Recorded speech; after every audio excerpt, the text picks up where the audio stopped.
Well, actually, it depends on how sophisticated the companies were before the pandemic. So we have had many clients that said nothing happened. We were automated enough. We knew our balances every day around the world. So life didn't change as much. But we have also some corporates that share some anecdotes where they were literally sitting together with the procurement people, with the clients, people responsible for the clients, and they were checking who should I pay and which payments I am going to receive. So the key here is treasurers realized how much catch-up they needed to make in terms of technology and maybe optimizing some processes, things that they should have done after the financial crisis many years ago. So for years we have been saying that treasurers need to become more strategic and have a seat at the table to make strategic decisions. So what happens now is that those treasurers that weren't performing this role before, now they have realized that they have been pushed to take their place. And the other functions in the company have also understood why the treasurer needs to be there. So today, what we are seeing is that the treasurer is taking the role as the custodian of cash, and whoever wants to spend any cash on anything, it can be the corporate finance function, it can be the procurement function, and whoever who wants to get money, then they need to talk to the treasurer to create an efficient process. Whoever is working today in breaking corporate silos is basically catching up. There are many fintechs today that are working on bringing full value chains together, creating ecosystems. So now it is about working as a company, which implies that it should be a given that there are no corporate silos. So how procurement and treasury can work together. So it is in each procurement contract, there are risks. There are financial risks, there are credit risks, sometimes interest rate risks.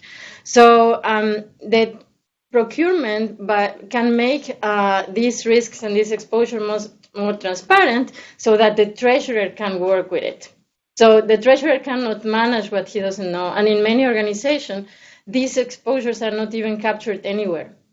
On the other hand, or the clients of a company and the providers of a company can benefit from treasury optimizing the contracts that the procurement is closing.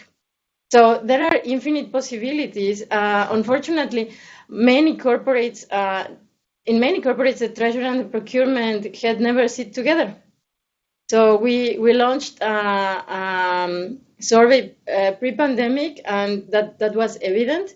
So, but we see that now with all these supply chain disruptions, all the tail events that are happening, so now they must sit together and they must make the processes in both functions more efficient.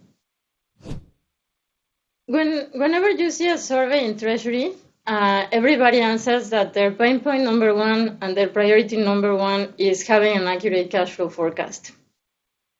Having an accurate cash flow forecast requires investment in technology and investment in data transparency. Treasurers because the rates were low, while they acknowledged that they needed this cash flow forecast, they were also willing to pay the price of not having it. But now that the rates are going up, they are trying to catch up. And this will come at a price.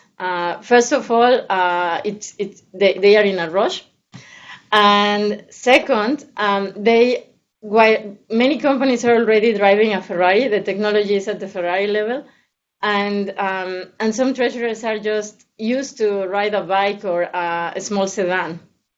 So they need to learn how to drive a Ferrari without trying to drive a Ferrari as a sedan.